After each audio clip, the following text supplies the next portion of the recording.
On behalf of the McClendon Scholar Program of the New York Avenue Presbyterian Church, I want to welcome you this evening, say how glad we are that you've joined us for this program.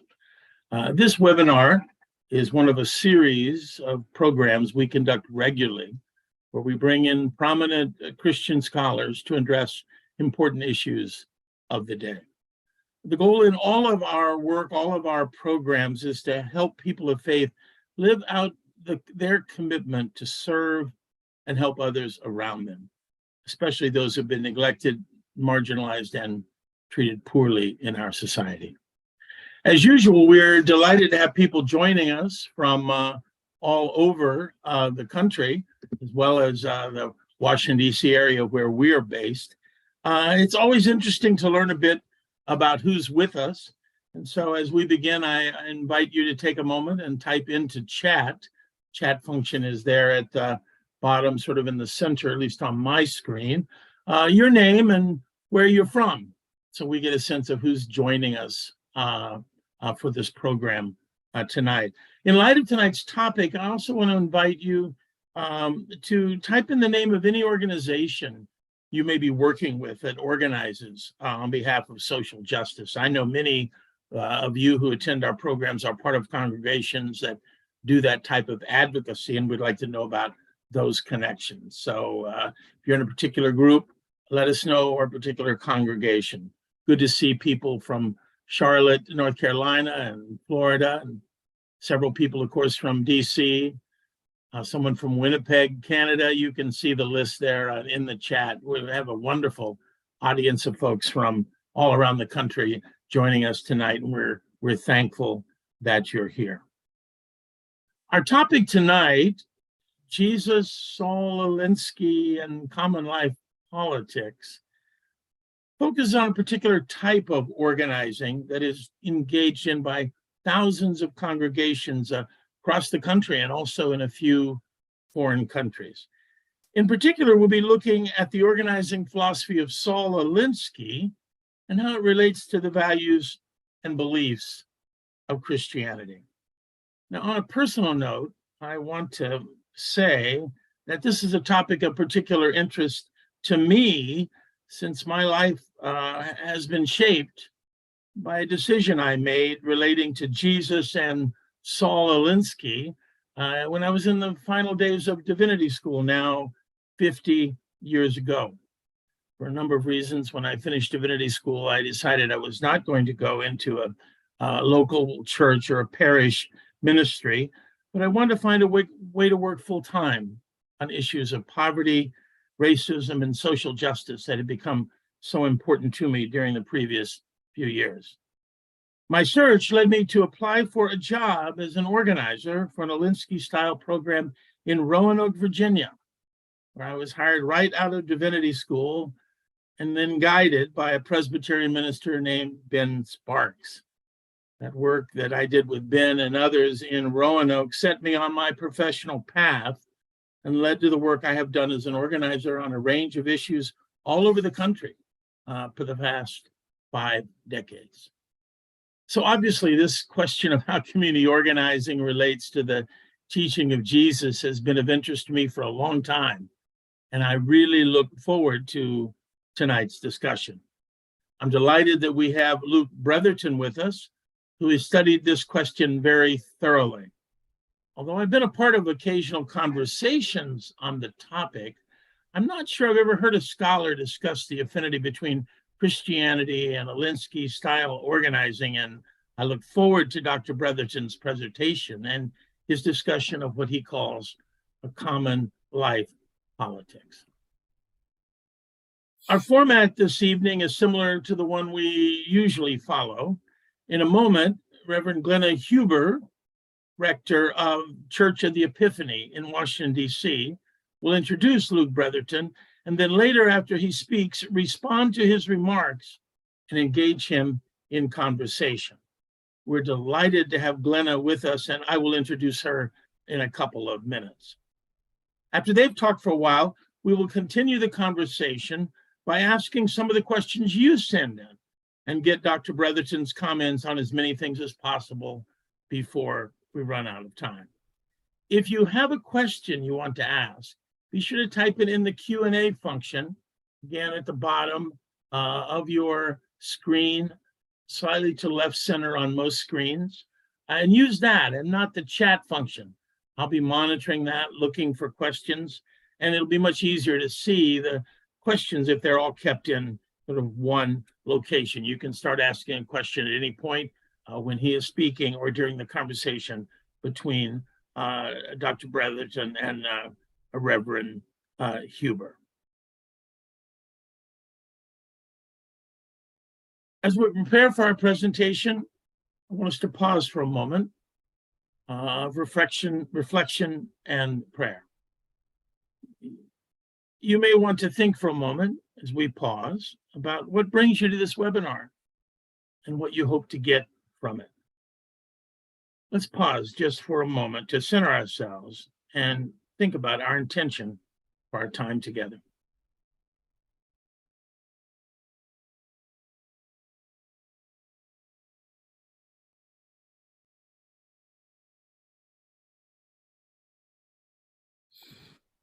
Dear God, we understand that we are to do justice and love mercy, and yet we sometimes struggle to find ways to do that. We find it hard to change our individual actions and even more difficult to change the structures of power that often cause suffering for so many people. Help us as we seek to understand how to be effective in bringing people together to create the change that our world so badly needs. Amen. I now want to introduce Glenna Huber to you. Reverend Glenna Huber is the 15th rector of the Church of the Epiphany in downtown Washington, D.C., just a couple of blocks from New York Avenue Presbyterian Church. Before joining Epiphany, she served as vicar at the Holy Nativity Episcopal Church in Baltimore, Maryland.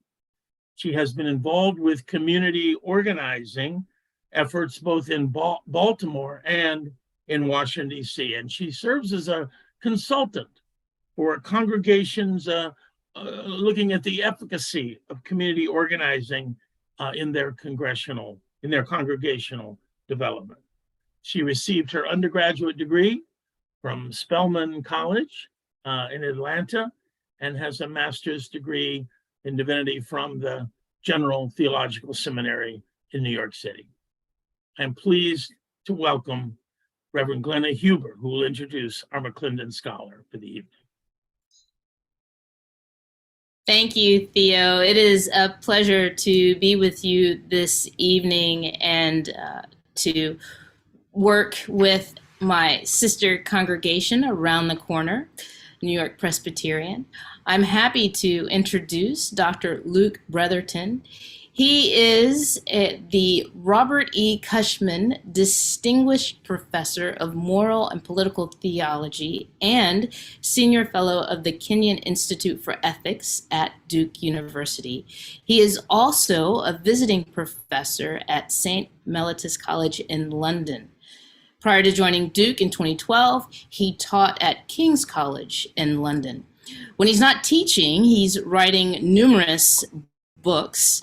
He has written Christianity and Contemporary Politics, Resurrecting Democracy, Christ and the Common Life, Political Theology and the Case for Democracy, and he has a book coming out called A Primer in Christian Ethics, Christ and the Struggle to Live Well, and be published by Cambridge University Press. He also, when he's not writing books, is writing for media. He included in that is The Guardian, The Times, as well as The Washington Post. And when he's not writing or teaching, he is also hosting and producing a podcast called Listen, Organize, Act, which focuses on the historical and contemporary relationship between churches and on-the-ground forms of democratic politics. He brings a wealth of information to this conversation tonight. And now I turn it over to Dr. Bretherton. Really a joy and an honor to be with you all. So I'm gonna talk for kind of 20 minutes, half an hour or so, hopefully leaving lots of time for questions and discussion, because I kind of want to stimulate that, and I'm sure you'll have really wonderful insights from around the country. So it's this strange title, Jesus, Saul Alinsky, and a Common Life Politics. I want to begin with a question, which is, what has Saul Alinsky to do with Jesus Christ? Now, before we go any further, there's some obvious differences, to say the least. One was the Son of God, or at least that's the theological claim, founding figure of Christianity. The other was a rather gruff Chicagoan and a founding figure of modern community organizing. But the parallels are also striking. Both were pugnacious Jewish men who were very controversial in their day and continue to be so. Both were deeply political figures, yet neither could be defined as a politician. Both have been taken up by both left and right to justify their ideological programs, yet neither can be identified with any particular ideological program. But the parallel I want to explore here is that I think, and this perhaps is the kind of contentious bit, I think both preached a form of neighbor love. Now, this might not seem an obvious point of connection, yet I hope to show that we understand Alinsky and Jesus better, as well as understanding neighbor love better, when we understand how the teachings and practices of Alinsky and Jesus shed light on each other. Now, why might focusing on Alinsky and Jesus be of interest or important? The larger point at stake in comparing and contrasting Alinsky and Jesus is this question of how to understand the relationship between Christianity and democracy, a relationship that is fraught and dangerous today, as many Christians adhere to authoritarian movements of one kind or another, and politics itself is bitterly, often violently polarized. Love of neighbor, I think, is a political ethic we need to recover, but in a way that's both free from sentimentality and from self-righteousness. So I want to explore with you this evening how Alinsky's vision of democratic politics helps us embody Jesus's command to love God and neighbor in a world that's tearing itself apart. Now, I should also add, before we kind of get into the meat of it, is that what I say comes with a caveat. I'm giving a particular unapologetically theological take on Alinsky, and beyond Alinsky, the meaning and purpose of community organizing. There is much evidence that contradicts my read. Infamously, Alinsky, thinking, I think, of Milton's epic poem Paradise Lost, dedicates his influential 1972 book, Rules for Radicals, to Lucifer, naming the fallen angel who rebelled against God as the first radical in his view. But beyond this kind of contrarian flourish, Alinsky envisaged Rules for Radicals and his work in general as being a version of Machiavelli's The Prince. But whereas Machiavelli wrote The Prince for the 1%, Alinsky wrote rules for the have-nots so they could get a little more. Machiavelli is correctly read, I think, by many, and really ever since Machiavelli published The Prince, is read by many as the kind of antithesis of Christian morality. So how can the people's Machiavelli be read as advocating a Christian ethic? So I'll leave that kind of question hanging.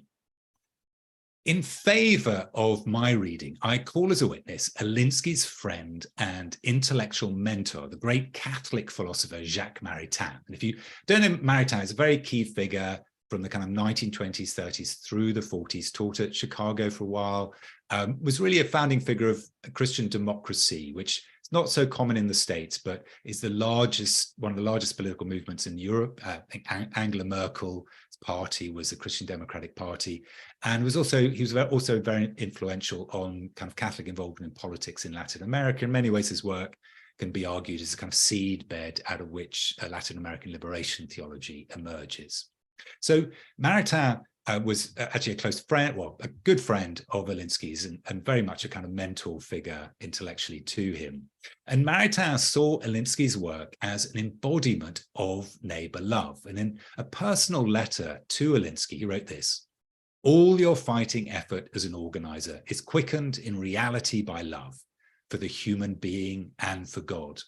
And in another letter to a third party describing Alinsky, Bretherton spells out the nature of the love that he sees at work in Alinsky, what Alinsky was doing. And this is a quote.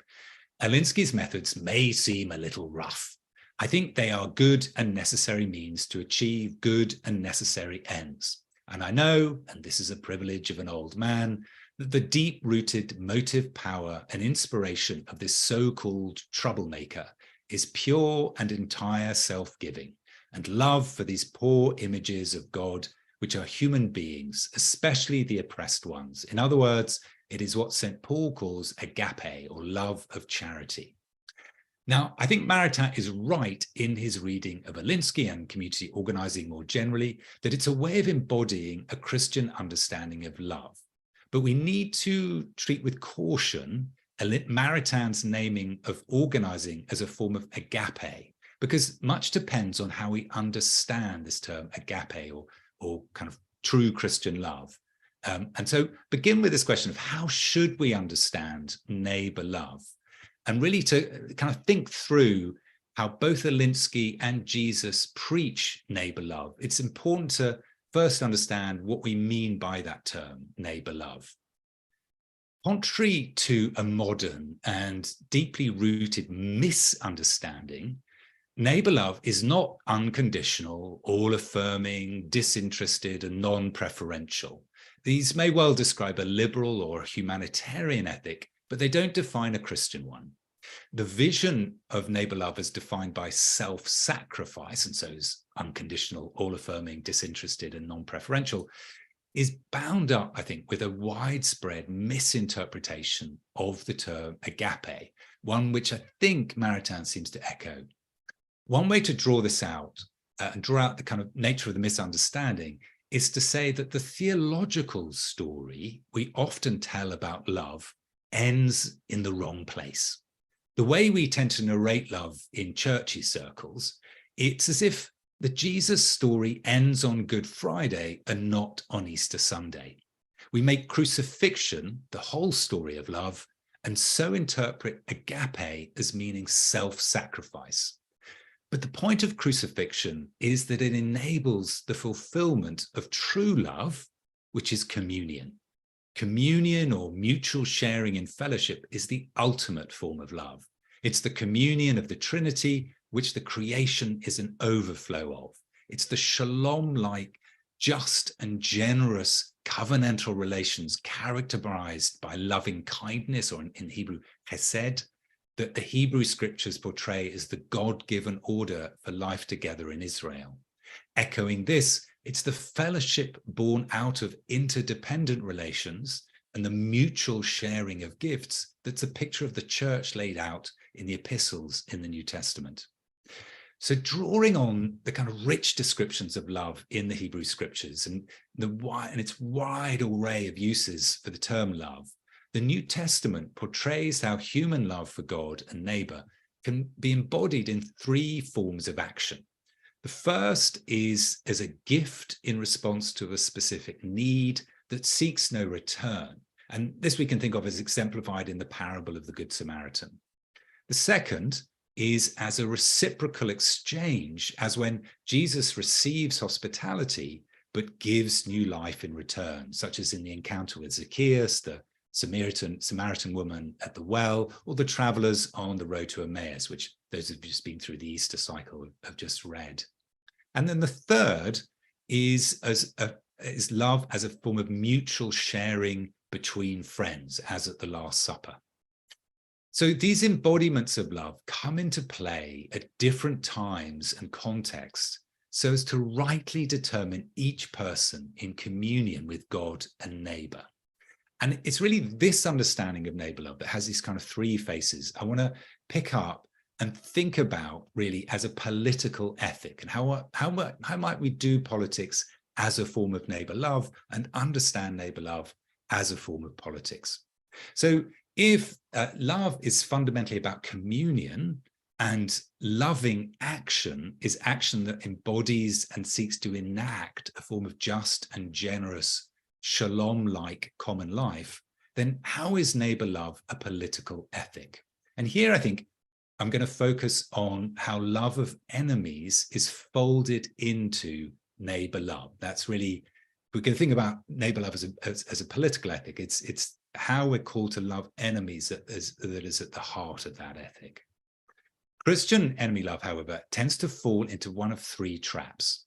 Either we make everyone an enemy, the kind of sectarian temptation to denounce anyone who's not like us, or we make no one an enemy, denying any substantive conflicts and pretending that if we just read our Bibles and pray, things like racism and economic injustice will just get better by some invisible process. And this is the temptation of sentimentalism. Or we fail to see how enemies claim in problematic ways to be our friend, the temptation of naivety that ignores questions of power. So in relation to this last trap, we must recognize that the powerful mostly refuse to recognize that they are enemies to the oppressed and claim that they're friends with everyone. And so a loving act in relation to those in power who refuse to acknowledge their oppressive action is to force those who claim to be friends to everyone and are thereby friends to no one to recognize that their actions perpetuate domination and need renouncing. This involves a struggle culminating in an ongoing dance of conflict and conciliation. With too much conflict, politics dissolves into sloganeering, denunciation, and eventually violent strife. With too much conciliation, however, we paper over the real points of disagreement, foreshortening debate and concealing the truth of what's really going on. So like any good dance, politics as a form of neighbor love requires cultivating a sense of kind of motion in balance through learning certain moves, fostering specific dispositions like patience and courage, and developing the ability to live with tension and conflict while still maintaining relationship. This is also a pretty good description of community organizing. But for a dance of conflict and conciliation to be formational of holiness, we must learn to see enemies as neighbors capable of change and recognize that we ourselves must move and change. Now, building any form of loving and just common life through a dance of conflict and conciliation entails reckoning with a hard truth. Everyone must change, and in the process, we must all lose something to someone at some point. Change is part of what it means to live as frail, finite, and fallen creatures who are nevertheless open to new ways of being alive. To put this another way, everyone needs conversion, and the church is always in need of reformation. Or to put it in Alinsky's terms, the first step of all organizing is disorganizing. So if some kind of shared flourishing is to emerge, loss and thereby negotiation and compromise are inevitable. And this is where Alinsky's insight, I think, is important. He says, to the organizer, compromise is a beautiful word, something we don't often hear today. The temptation, though, for those with concentrations of privilege and power is to fix the system so that they lose nothing and others always lose, no matter how hard they work. The fight, then, is to ensure that the loss, when we're going through a process of change, is not borne disproportionately by the poor and the marginalized. And as James Baldwin articulated with such force in the context of getting white folk to realize their complicity in racism, central to this fight is agitation that punctures the entitled innocence of those, and I quote, who have destroyed and are destroying hundreds and thousands of lives and do not know it and do not want to know it. The fight also includes holding accountable those who humiliate and demean others, those who intend evil to secure themselves, and those who, in the words of the prophet Jeremiah, train their tongues to speak falsely, all things we see around us today in abundance. Such a fight is a critical part, I think, of what it means to love our neighbor. To use Martin Luther King Jr.'s formulation, such agitation is love correcting that which revolts against love. Political struggles for a more loving and just common life are thereby a defining feature of neighbor love in this earthly city. Agitational democratic politics of the kind Alinsky taught and community organizing embodies is one such good form of love in practice. But beyond the need for constant reformation and ongoing conversion through a dance of conflict and conciliation, and thence the need for compromise, building a common life with strangers and enemies is a way I think we bear faithful witness to Christ, the one in whom and through whom all things are created and in whom all things may be reconciled. And here I think there's a profound theological point at stake, one often lost sight of in our simplistic binary scripts that divide the world into friends and enemies according to ideological checklists. Christ is God's yes to humanity, and God's no is premised on this prior and more basic yes. Christian witness should likewise begin with a yes, begin with an invitation, begin with bearing witness to a better way, which sets then the context for what we say no to. So a good example for this in practice, not from the organizing, community organizing context, but from the context of hospice care, is Dame Cicely Saunders, who was a British doctor working in the 40s and 50s, was looking at what was happening with modern medicine, was very concerned that modern medicine would create conditions that would prolong life kind of beyond what was ordinarily possible, and therefore create conditions in which there was a lot of suffering and pain in dying. But rather than just set up a campaign to oppose euthanasia, what she did was two things. One, she invented a whole new form of medicine called palliative care. And then she also set up hospices. And in setting up hospices, it was a holistic vision of good care for people who are suffering in their dying. And so this was beginning with a first word. This is our positive, lived way of addressing this question of what is good care for those who are suffering in their dying. And in saying yes to this, and this is a yes you can come and touch, see, taste, and smell, we say no to euthanasia. Now, whatever one thinks about the issue, it's the process that I want to draw attention to. And we can contrast that with our contemporary, highly fractious debates around abortion. Again, whatever one thinks of the issue, if those who are against abortion have begun with a yes, huge investment in pre and postnatal care, mass investment in advocating for welfare schemes and help for people having children, that would have been a very different context out of which the no would arise. And again, it's not that one has to agree with the issue either way, it's which comes first. Do we lead with a no or do we lead with a yes? Alinsky and community organizing, I think, embody this dynamic of beginning with a yes. Alinsky didn't preach activism or protest for protest's sake. Community organizing is not only oppositional. It seeks to act strategically to generate movement towards something better for everyone. Or as Alinsky put it in his Rule 12 from Rules for Radical, the price of a successful attack is a constructive alternative. Organizing is premised on a yes, a commitment to a shared way of life beyond conflict. Agitation and protest aim to generate movement from the world as it is to the world as it should be. In this kind of politics, enemies are not always enemies.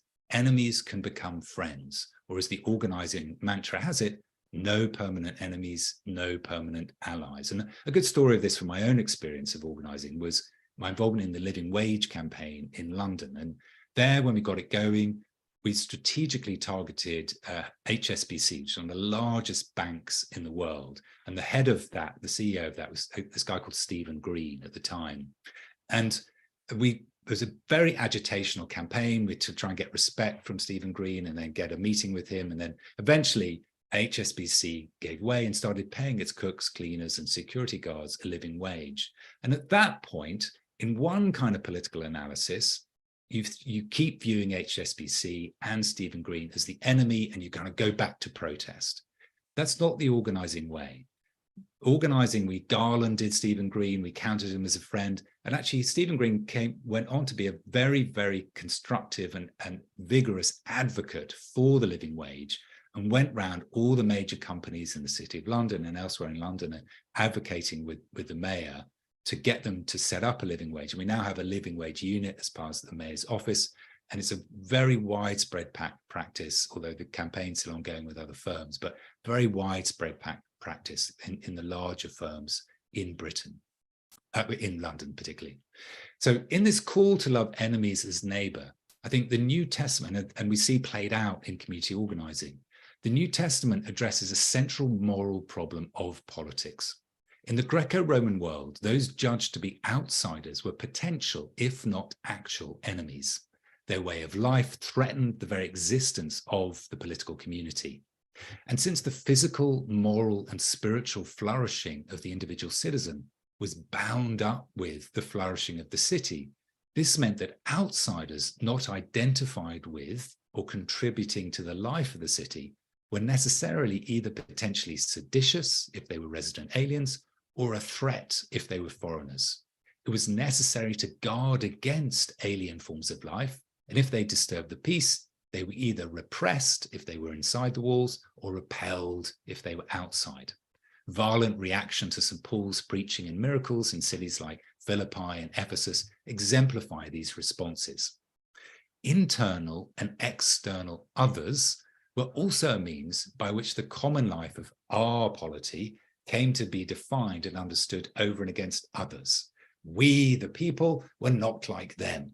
And all that the other was imagined to be, effeminate, uncivilized, treacherous, cruel, was all that we, virile, loyal, brave, rational, etc., were not. So you can really see, for example, kind of any ancient Greek depictions of the Persians for this dynamic playing out.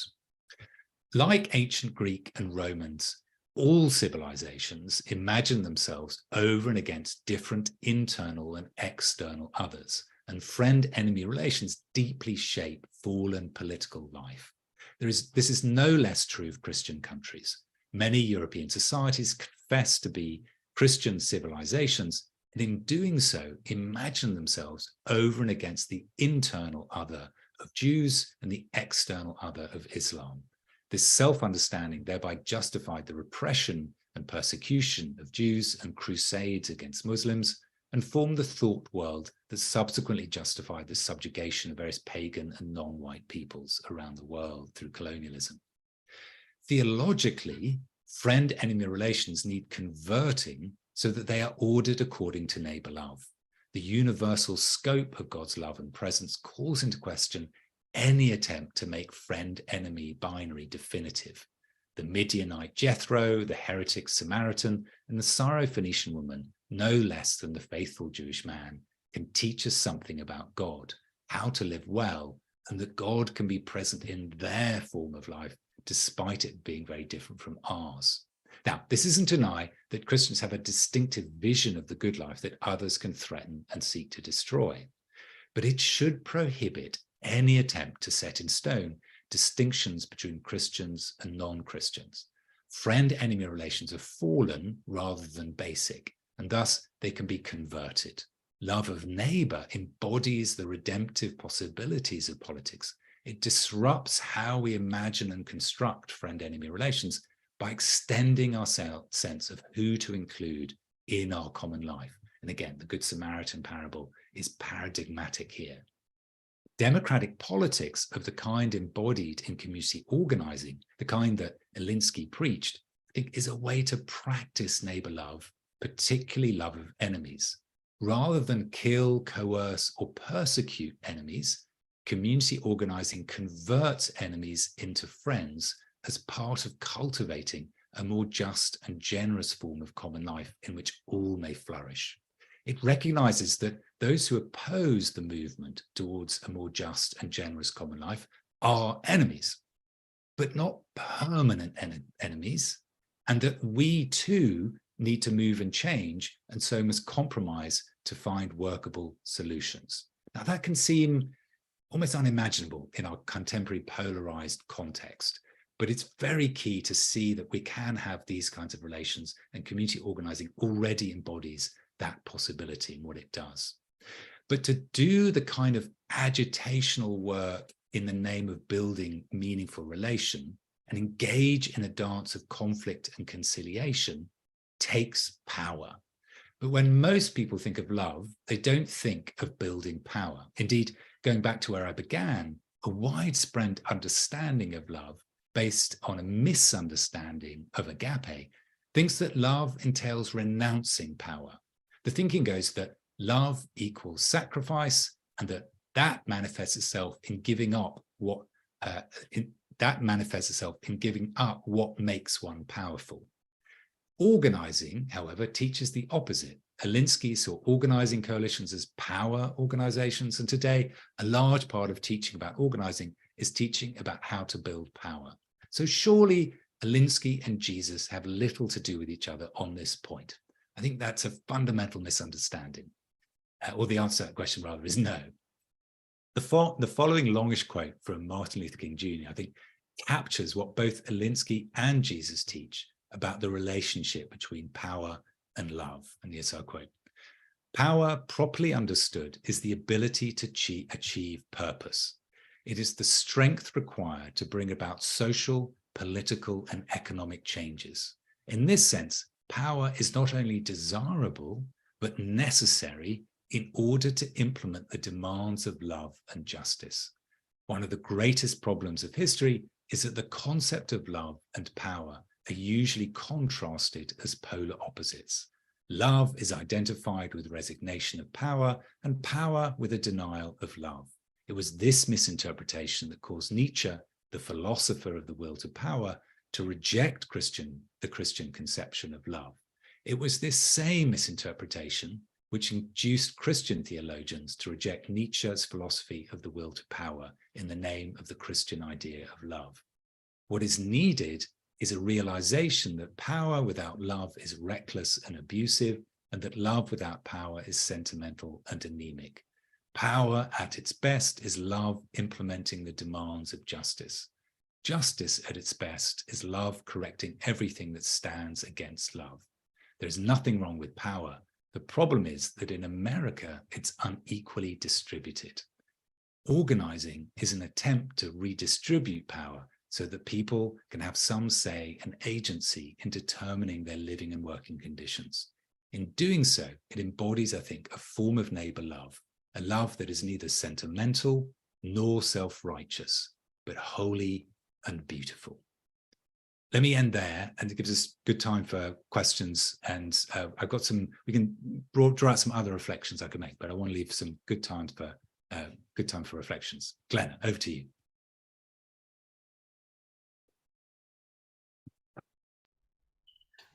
Well, Dr. Bretherton, you have given us a lot to unpack.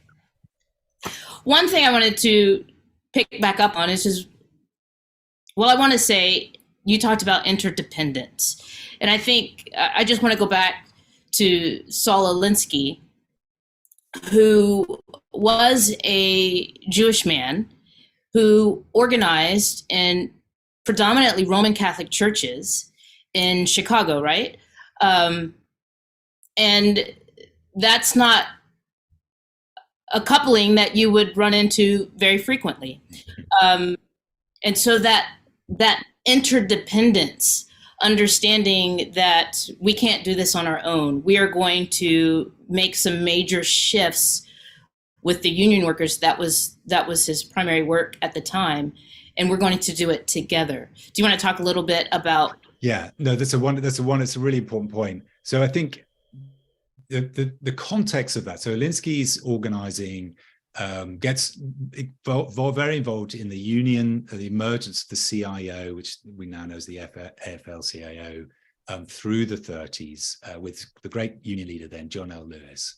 But then wants to move from work-based organizing to place-based neighborhood organizing, and sets up the what becomes the back of yards kind of organizing coalition, which is the seedbed of the Industrial Areas Foundation, which he founded in 1940.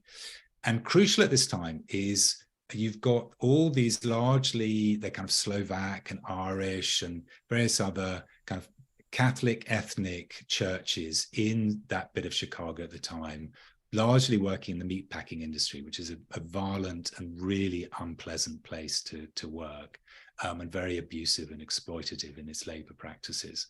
But they're kind of fighting with each other. And another thing to notice about this is that not only are these different communities at each other's throats, while also being oppressed by the meatpacking industry, they're also listening to someone called Father Coughlin, who's the kind of Rush Limbaugh of his day, massive audience, he's a kind of big radio figure, who's a fascist sympathizer. So this is the 1930s, fascist party in Germany arising, and Father McClendon is a fascist sympathizer. So here's a Jewish man going into he knows anti-Semitic communities who are arguing and fighting with each other while also being oppressed, and he can see them both as anti-Semites and as the future of democracy, and can live with that contradiction and see them both in those terms. And what the work he does is to organize them so that they oppose their real enemy, the kind of owners of the meatpacking industry, and discover together their shared interest, and thereby address their living and working conditions. And he's able to bring together people who still to this day are at each other's throats through this organizing practice. He has communist organizers and deeply conservative Catholic priests working together over many years, as well as ethnically divided and racially diverse, black and white as well, racially divided. And so this remarkable practice that he managed to develop of people who saw each other as enemies, discovering a shared life together. And at the heart of this, I think, is a very important kind of slightly conceptual point. In our analysis, so in contrast with Marxism, and Alinsky, along with John L. Lewis, saw their work both as anti-fascist and as anti-communist, even though they worked together with communist organizers. But they saw both of these as forms of totalitarianism and deeply anti-democratic, and they were for democracy. And the key here is, in a Marxist frame of reference, the basic analysis is there is always and forever and inherently a conflict between the bourgeoisie and the proletariat. You will never overcome that conflict apart from through revolution, and that's with the destruction and demise of the bourgeoisie. So there is a whole analysis and view of history which says conflict and violent conflict is built into the very fabric of the order of things. Alinsky's view is no, there is a common life here, we are divided, and our struggle, our democratic struggle, non-violent democratic struggle, is to discover that shared life. And even those who oppose it can go from enemies into friends. And I think that's, in the contemporary context, what we have a lot of ideologies which see conflict, and often violent conflict and division between people, and histories of violence as basic. And I think the kind of wager of democracy and the wager of community organizing is there a common life to be discovered here, even while it takes difficult struggle to kind of fight for that. But actually, we do have this interdependent life, which is more basic than what divides us. And that's what seems to be almost implausible in our contemporary context. And since I come from a position of, I enter organizing through a faith-based institution, through the church, and part of what Alinsky says is the church is where organized people are already, and so that's a good place to start. But coming from the church, I do have a definition of love, and when you say there's no permanent enemies, no permanent allies, that requires one to be able to see the face of God in all of humanity. And that is challenging when we know, as attributed to Frederick Douglass, power concedes nothing without demand, right? And so demanding power from your sibling who is trying to strip power away from you really requires one to be grounded, if you're going to do it well, from my opinion, to be grounded in the scriptural understanding of love. Yeah, no, I think that's exactly right. And I think this is the kind of genius of King, who I think articulate, I think it's there in Alinsky and I think it's there in organizing, but I think King this is part of his kind of moral and intellectual genius, that he's able to articulate this so powerfully, is this sense that, no, I haven't frozen, is this sense that if I am going to liberate myself, if I am going to be truly free, I cannot be free unless my oppressor is free. And so this question of interdependency is so basic that if I destroy, I might liberate myself by destroying my enemy. And there's absolute recognition that the enemy, it's not that we won't have enemies. Enemy love presumes there will be enemies, and they're real enemies. But then the question is my enemy also in some ways an image bearer of God? And thereby in destroying or defeating the enemy through killing them, or creating an equal and opposite system of coercion where I don't have to talk with them and form a relationship with them, is that actually also denying my humanity and defacing the image of God in me?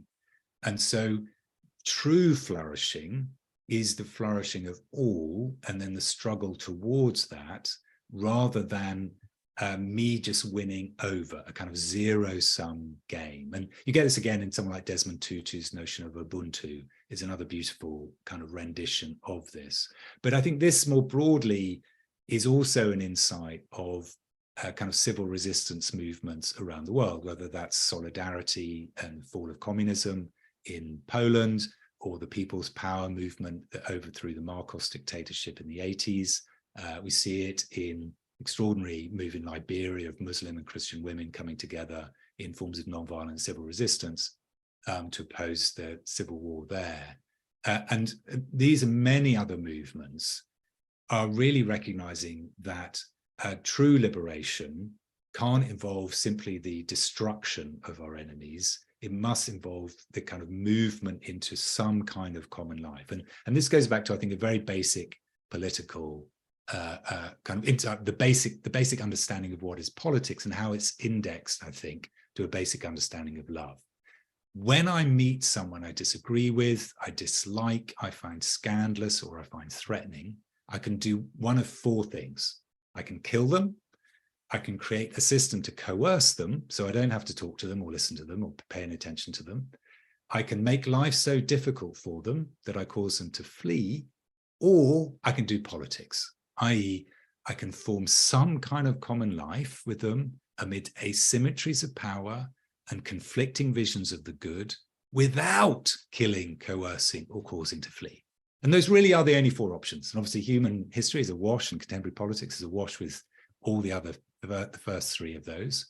And politics necessarily involves some kind of commitment that I'm not going to kill, coerce, and cause to flee. I'm going to talk to, listen to, and if I'm listening to you, it means I'm not killing you, I'm not coercing you. I'm recognizing you have a story and a voice, and I'm recognizing you have a face that I have to respond to, and that you're somebody I can have a relationship with you, even though I find you scandalous, I disagree with you, I might find you threatening, whatever it is, but I'm not going to kill, coerce, or cause you to flee. And that's the nature of politics. And again, that is, we've forgotten that basic understanding of politics. And so how might you respond to someone who, given your understanding of Jesus and Alinsky and organizing, how might you respond to someone who says, well, the church has no role in politics? Yeah, I mean, I think so. This is, I mean, I get this a lot from students who, like, you know, now there's workshops with clergy.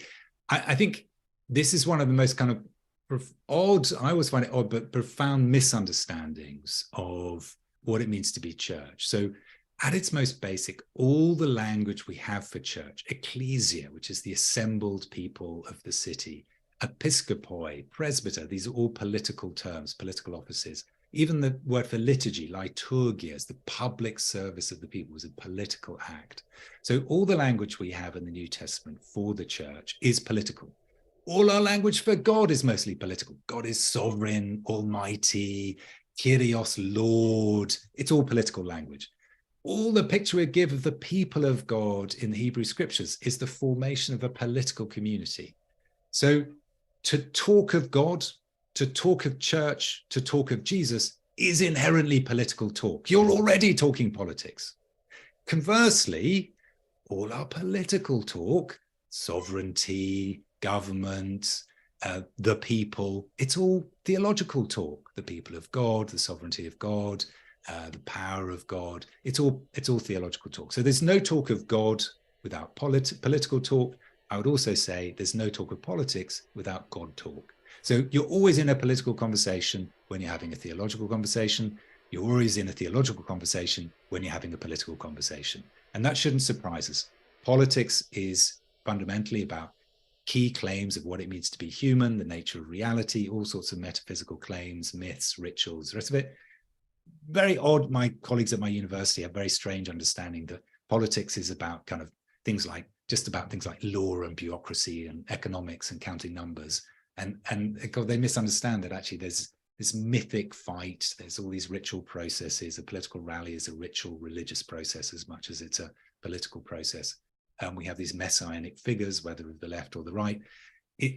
Politics is always trading in religious tropes. Religion is always trading in political form. So I don't think we're ever outside of that. It's a very strange modern idea, both by secularizing types who want religion out of politics because they think they can have something called a religion-free politics when they're always in a religious game, and both by Christians who think they can have a church-free politics when they're always in doing political work when they're building church. Mm-hmm.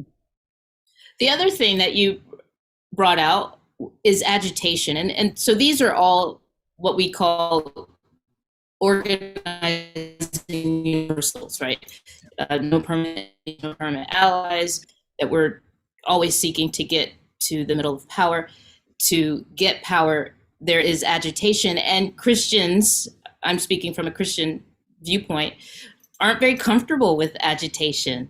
Do you have any stories that you could tell us that show us where agitation works well and leads towards relationship? Yeah. So one from the New Testament and one from kind of contemporary context. So I was thinking about this in relation to the New Testament recently, because going through Easter and through that we have the story of Emmaus. And Emmaus is actually a remarkable story when we think about it in the contemporary context. What we have is the disciples kind of leaving. Jesus has been undergone state execution. He's been kind of caught up in the carceral system of the day. And the disciples are leaving Jerusalem, and they're off to Emmaus, which is about a 7-mile walk. And they meet this stranger. And this stranger, instead of turning away or denying the stranger, they start talking and listening to the stranger, even though the stranger is Jesus and they can't recognize him. And then this stranger gets angry with them and starts kind of disagreeing with them about that which they hold most sacred, which is the scriptures, and gives them a kind of rival interpretation of the scriptures.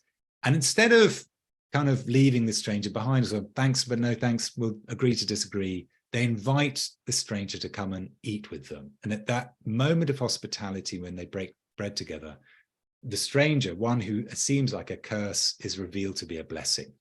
And so I think it's an interesting thing. How do we, when we meet people who are strange to us, do we engage them in conversation and talk? And when those strangers turn out to be disagreeable and get angry with us, do we hold tension with them? And then do we go beyond that and actually engage in hospitality? So I think there's an interesting model there of that. I mentioned Stephen Green, who's the head of HLSBC, as one story of agitation, that kind of positive story of agitation leading to kind of recognize. Another one was there's a big issue around treatment of refugees and people and migrants coming to Britain, and the centre where in London, the kind of main processing centre where you had to go and get your papers, it was really horrible. I mean, it was really, really horrible. And what we discovered also was the civil servants, the kind of bureaucrats who worked there, were often the lowest grade, the kind of least qualified. Is where it was kind of the worst posting to get put. And these mums with babies and young children having to wait out in the rain. There was no shelter for them. There was not even a coffee machine. And you'd have to wait for hours and hours and hours to wait for your papers to be processed. And so a lot of these people were in the churches that we were that were in coalition. And so we've got to get this fixed. Like this is inhuman treatment. And so it was a whole process of campaign agitation. Got to the senior civil servants, discovered who they were, agitated them, had a whole campaign around that. It was quite tense at times, but actually what ended up happening was the senior civil servants said, actually, you're right, this is terrible conditions. It's also, we're all demoralized working in this institution. We hate working here. What you're pointing to needs to change. And actually, can we work with you to change our own working conditions and to make this actually a good place to work? And so it entered into this whole collaborative process that got a big grant to build out a proper shelter, to have proper, if you needed to, have changed the nappy of your kids, all that kind of stuff, to provide all of that. Work with and build relations, use organizing to build relationship between leaders of different migrant groups and refugee groups and those who worked in the building, and actually humanize the whole process. And so it was an extraordinary kind of collective conversion where what had been a very kind of a relation of animosity and conflict ended up becoming a collaborative where everyone's conditions were improved. And there was a recognition of actually, this was a difficult work, but we could do it well and do it well better together than in conflict with each other. So that was a kind of, I think, remarkable moment of that. One more story just in that regard. I remember we're having an assembly. This was again in the London context. And we managed to get in membership, an Iranian Shia mosque. This was in West London. And if you imagine being an Iranian mosque, you're from a pariah state, you're Shia, so you're a minority in London's most Muslims are Sunni, and you're inevitably feeling very threatened.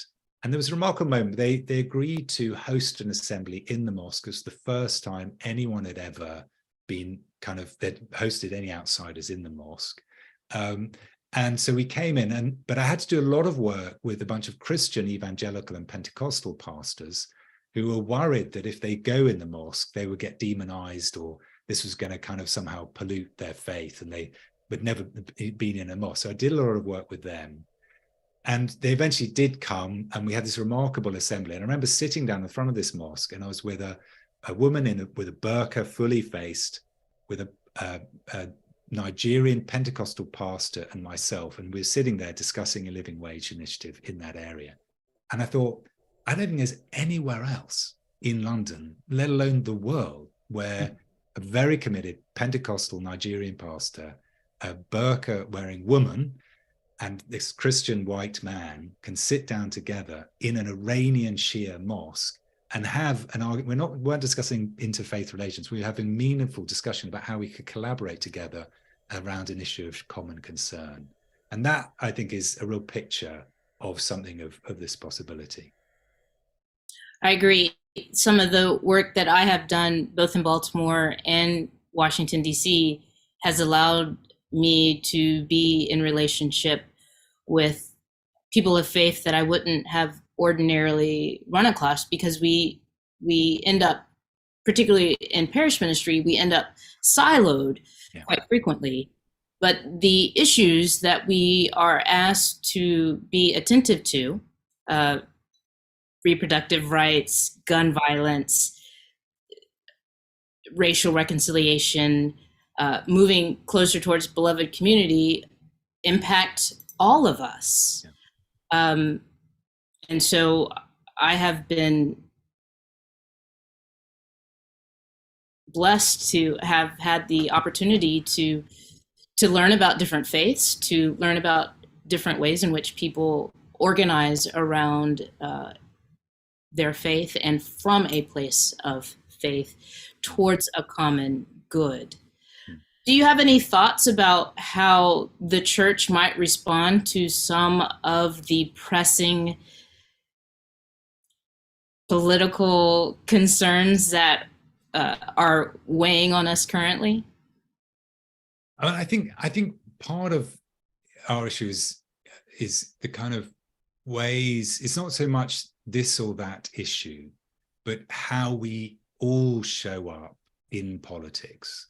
And I think part of a real challenge for the churches and and I think religious communities more generally, is how we as communities can be catalysts for the building of trust.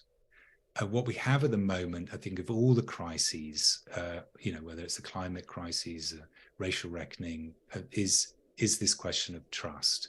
And as we saw, we can, just to use as a parallel, the kind of recent Silicon Valley Bank and the kind of run on the banks. Mm-hmm. What is a run on the banks?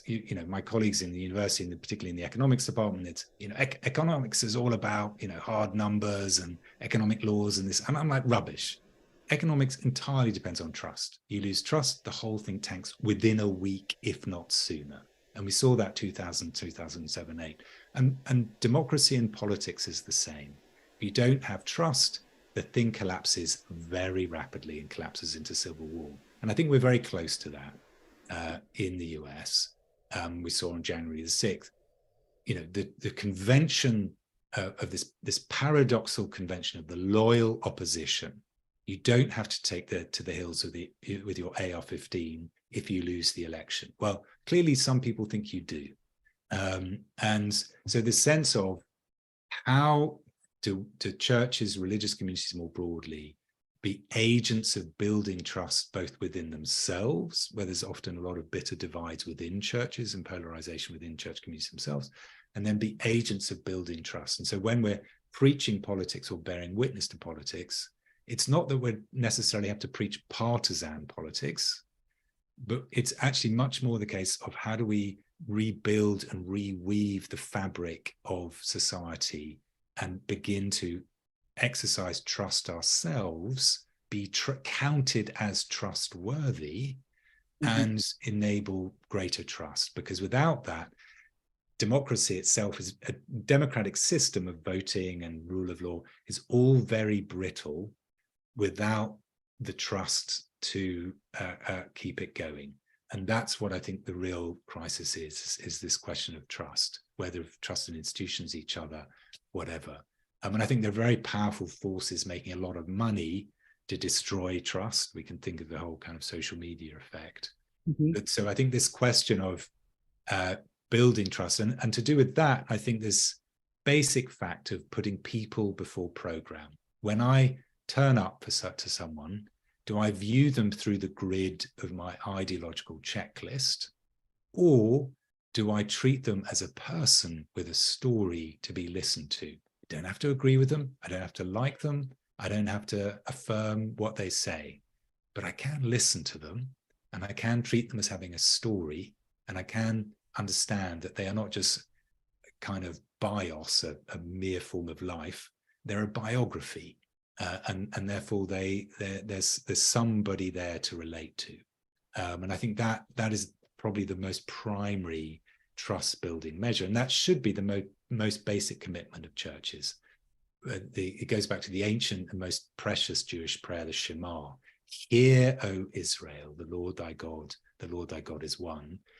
And so this act of listening, first for God and then for neighbor, is the way literally we hear salvation, by hearing the word of God. And so I think an orientation towards listening and to hearing with the ears of God to others not like us should be the most basic orientation of faith. Right. In the Episcopal Church, we would say to respect the worth and dignity of every human being. Mm-hmm. We know that the scriptures say that the moral arc of the universe bends towards justice. And I like to pick up with that. Cornel West says, justice is what love looks like in public. And Jesus calls us to love our neighbor, and it just all sort of melds together. Yeah, excellent. And organizing, I would say, from my pulpit, organizing helps us do that in a way that can create transformational change, systemic change. And it's not one thing just before we transition, you talked about advocacy, which is different than organizing, because organizing is really tiny incremental relational steps that does take some time, because it's person to person to person to person to create systemic and policy change. Yeah. And that is I think that's basically what Jesus calls us to as we love God and love neighbor. And I think and it is slow work. It's slow but there's a lovely line from Ella Baker. It's slow, the slow and respectful work of democracy. Mm-hmm. But it's slow and respectful because it takes seriously the human face of each person, and rather than putting program before people, it puts people before program. And I think a lot of our politics, either the state wants to treat us as units of social administration, various ideologically driven social movements just want to recruit us to their prior decision about how we should live, and then the market wants to treat us as commodities. I think in real democratic politics embodied in organizing is how do we recover the ways of relating to each other as humans, and in that seeing that each person's agency in shaping the world they live in needs to be drawn out, and organizing is a way, because if I can't be me without you, and you can't be you without me, and I can't be me without giving my gift to our shared life, I need the agency in material conditions to exercise that gift and realize my humanity with and for you, as do you. And so organizing is that process by way each of us is able to contribute our gifts in the formation of this shared life through which we not only survive but thrive. And the ways in which we're inhibited from sharing that gift and exercising our agency is both a defacing of me and a defacing of you, because it diminishes the shared life through which we survive and thrive. Well, thank you so much. I'd like to take this time now to switch so that we can broaden the conversation and hear from some of the folks who have been participating on the web. Theo?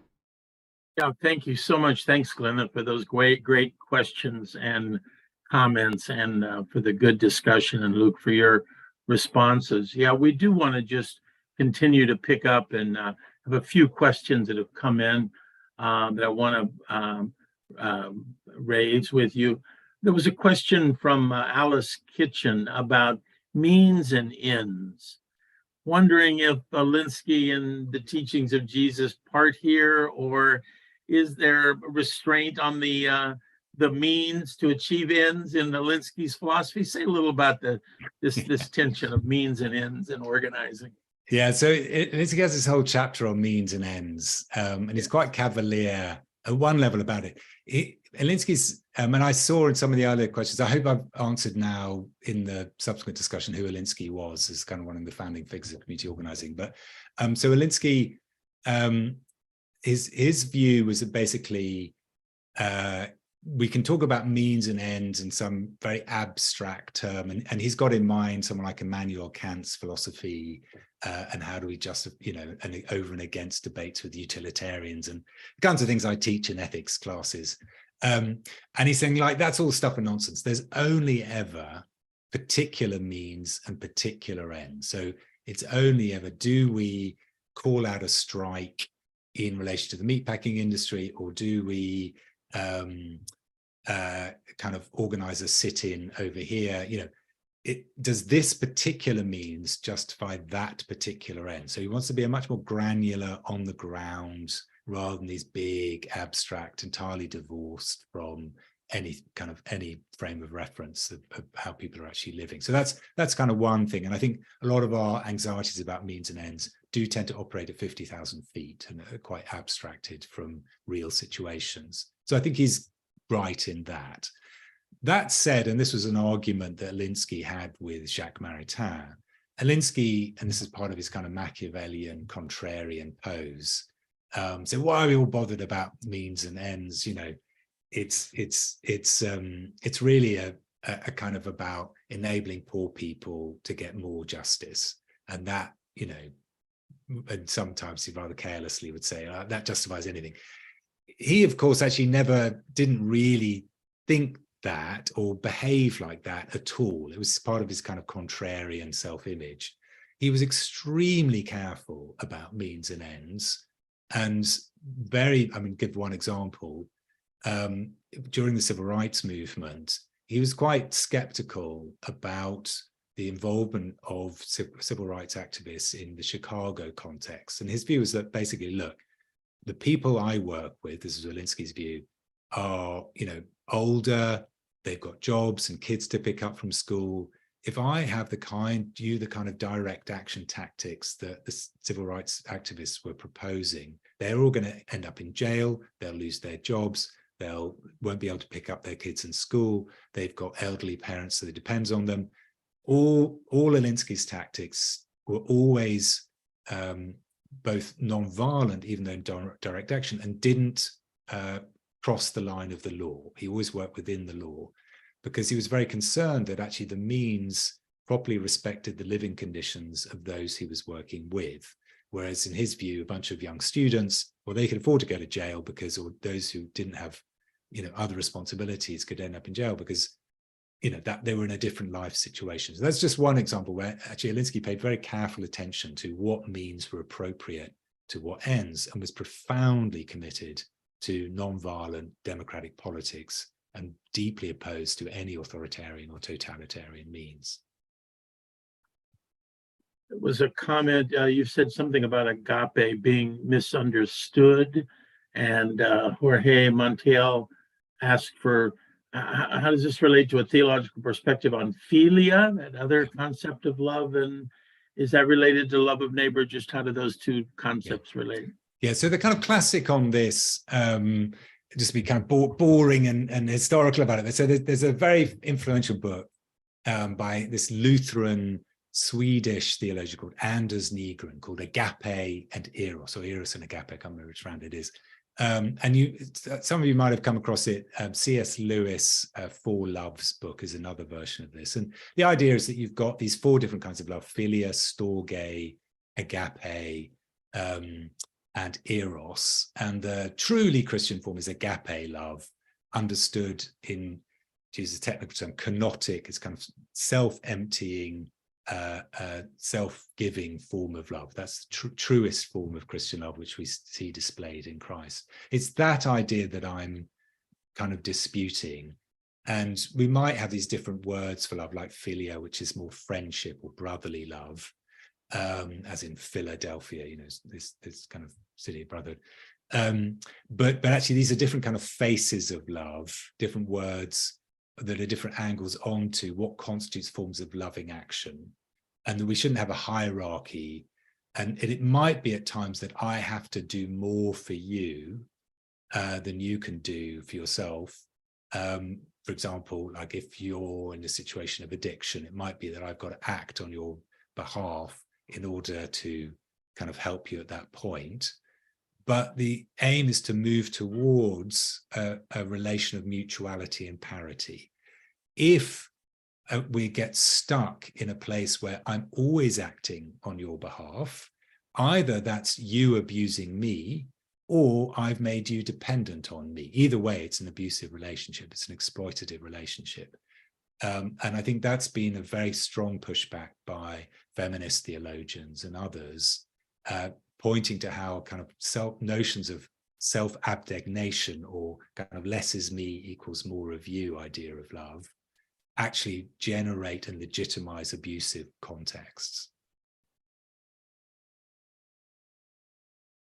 One thing you said that struck me was you you talked about organizing is premised on a yes, and the way the world should be. And I wondered if there's echoes of Christian teaching in the kingdom of God here, and what you had in mind when you talked a little bit about that and how the organizers looking at the way the world ought to be. Yeah, I think this. So Alinsky's line of, and it's taken up in organizing as a kind of one of the universals, that the price of a successful attack is a constructive alternative. And I do think this is actually it's a kind of good summary of actually very profound theological kind of insight, which is that the yes of God in Jesus Christ to humanity is the first word, that itself echoes the first word, which is creation, born out of God's Trinitarian love, and that it's a self and outworking of that. And so this sense of what are we bearing witness to, what are we pointing to, is the first thing we need to say and do. And then what we say no to can then be made sense of in the light of what we're saying yes to. And so ultimately, yeah, you're right, the kingdom of God, the shalom of God, the peace of God, the new creation of God, that is what we're to bear witness to and to prefigure and anticipate in our life together.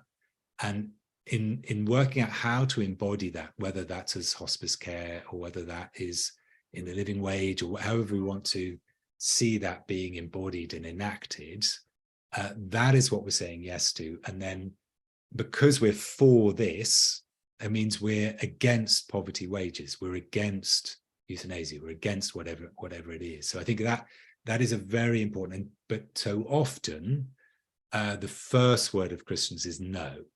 And of course, many people experience a world of no, and they're always being told no. And so inevitably their reaction is negative to that. So I think the church first and foremost should be those who say yes. And what are we saying yes to? And the yes is an invitation to the kingdom of God, and it's in its prefiguration or anticipation here and now. And in saying yes to this, we're against that. Talked a lot about the concept of neighborly love, and this is a point of overlap. Just are there ways that this is practically helpful for people who are organizers in the field to be aware of that and think of that? Does it give a unifying purpose, or how do you see someone who's actually on the front lines of organizing being helped by that idea, that understanding? So I think one of the problems in organizing is it suffers, I think particularly in the contemporary moment, a number of pathologies intrinsic to it. One is it can quickly just collapse into becoming a technique or a method rather than a kind of moral and political orientation.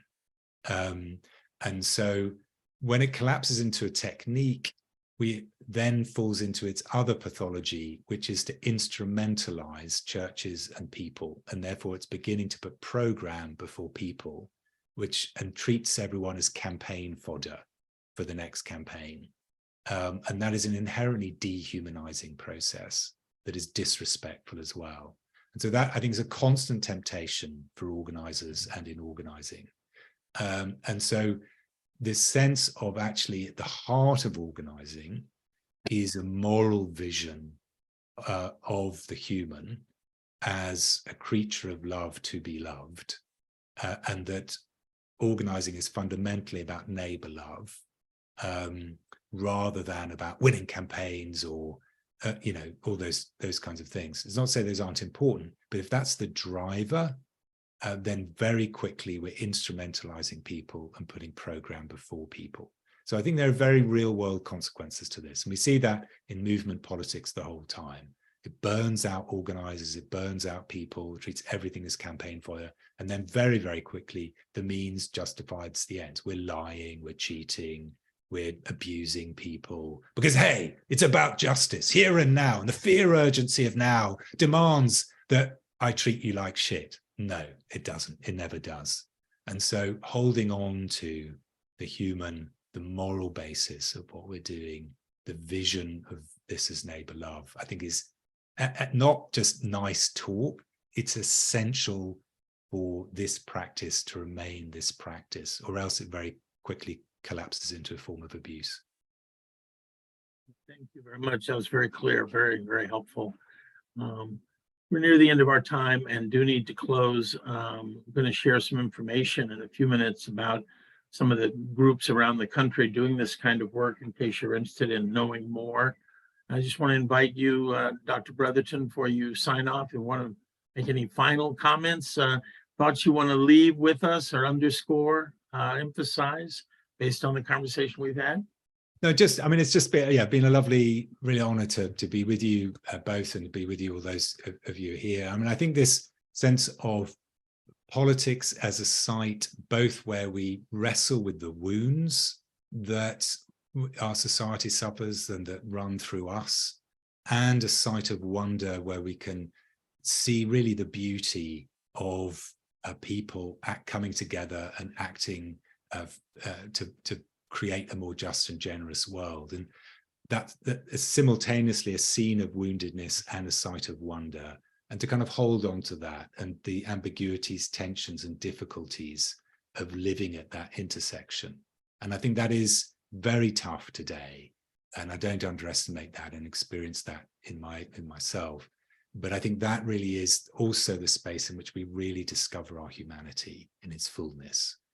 And so even though it's difficult, actually that's where we come fully alive. And this lovely line from Irenaeus of Lyon, 5th century theologian, says, the glory of God is a human being fully alive. And I think you really see the glory of God in beings coming fully alive through organizing as a form of democratic politics. Thank you so much, Dr. Luke Bretherton. We appreciate your comments and your time with us. I want to thank you for being with us. Also to thank Reverend Glenna Huber, as well as those of you who have been in the audience and submitted questions. Yeah, thank you. Thank you so much.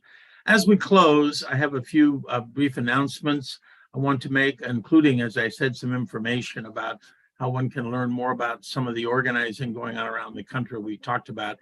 Just very quickly, a few things here. First, I want you to know that we do have a recording of this. As some of you have been asking in the chat, it will be available on our website, which was typed into the chat, nyapc.org/McClendon-SIR. And we also will send the link to everyone who registered for the program. So you can go back and watch this again, or there were particular sections you wanted to get specific language from, we'll send you that so you'll be able to do that. Second, I want to share a little bit more information about the books by Dr. Bretherton. These were mentioned earlier in his introduction. These are the 3 books most directly relevant to the kind of conversation we've been having tonight. I encourage you to learn more about these books. Maybe go online, pursue and read some of the articles also that Dr. Bretherton has written. But you may want to look into these, read about them a little bit, and see if there's one you want to explore more fully. Third, we do want you to know about some of the organizing being done around the country. Some of you are part of this, I could tell from people as they signed in, were signing in as being with groups affiliated with some of these organizations. I mentioned them to you, and if you're interested in this, you want to learn more, rather than try to copy this all down, you might take a picture of the screen and get these web addresses if you're interested. But there's the Industrial Areas Foundation, which of course was the first organization founded by Alinsky himself, still based in Chicago. They have programs in about affiliates in about half the states. And similarly, the Gamaliel Network, also based in Chicago, and you can see more about what they do. Both of these are congregation-based. By the way, if you don't know who Gamaliel was, he's a really interesting figure from the book of Acts, and I urge you to find out. who he was and what he said. And also just a little bit of trivia, the Senator Raphael Warnock's middle name is Gamaliel. You may have seen that and wondered where that comes from. Well, there is a Gamaliel network of organizing, and it's interesting to learn more about the origin of that name. The next couple of groups, Faith in Action, which used to be, for those of you who know this territory, called PICO, but it's Faith in Action, also congregation-based, affiliates in more than 20 states. And then the Direct Action Research Training Center based in Miami, a little smaller than the other networks, but doing similar congregation-based organizing. I commend all of these to you if you want to learn more about the type of issues that congregations, and that's congregations, Christian, Jewish, and Muslim, and sometimes other faiths also in some cities, are involved in these efforts. Here locally in the Washington, D.C. area, there are 4 groups I want to mention. Washington Interfaith Network, here's their website. This is congregations primarily right in the District of Columbia. Our congregation, New York Avenue, is a member of the WIN network.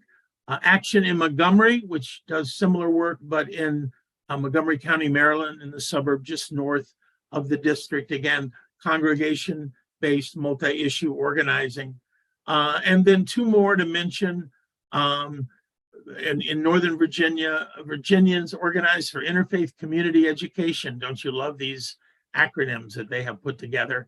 Similar work in Northern Virginia, a lot of work on housing. And then the Congregation Action Network, congregations throughout the DC metro area working primarily on immigration issues and issues around deportation and with individuals at immigration reform. So those are some that you can plug into. They all are in the lineage of the kind of direct organizing that we've been talking about tonight, much of it inspired originally, of course, by Saul Alinsky. Finally, I want to tell you a bit about our summer program. We will have a summer scholar with us again this year. Dr. Rita Nakashima Brock will be with us on multiple occasions this summer. She is a professor, author, activist, and a specialist in the concept of moral injury. Very interesting work that she does with several national organizations. And we'll send details soon about the dates and times of her program. She's also an ordained minister of the Disciples of Christ Church, and you'll be learning more about her as we go forward. Information on all of our programs, both upcoming and past, can be found here. This is where a recording of this program will be available in the next day or two. And also there are recordings of programs we've had with many individuals. There are several dozen presentations there, many of them from prominent individuals such as Raphael Warnock, Brian Stevenson, Jim Wallace, Krista Tippett, William Barber, Walter Brueggemann, Karina Gore, many other leaders, thought leaders in many subjects have been McClendon scholars, and their presentations are available there on our website. Well, thank you again for being with us. Thank you again to Dr. Bretherton and Reverend Huber. As we close, I invite you, if you have a moment and want to do so, to write some thoughts into the chat, perhaps about what was helpful tonight, something you learned, maybe a particular insight that you may take with you as you go forward. It's always helpful, I think, to reflect on our learnings. It helps us to stay with us that way. And also just be interesting to have some feedback about what you found helpful. We'll keep the chat open for a few minutes after we close for you to continue to type in your thoughts if you want to do so. So as we close, I want to give the last word to Dr. Luke Bretherton. I'm going to read some of the final words from his book, Christ and the Common Life. If democracy is to avoid slipping into either some form of legal, bureaucratic, or ideological proceduralism that treats humans as a means to an end, or a majoritarianism that treats either minorities or the friendless as enemies. It requires people formed in a variety of virtues, with a moral vision committed to learning from and living with others not like themselves. Any kind of politics, even democratic politics, becomes pitiless if it fails to cultivate virtue and moral vision and denies the human need for rest, play, and contemplation. Democratic politics, thus conceived, is a work of love. Absent love, and it does not work. Thank you very much for being with us this evening. Good night.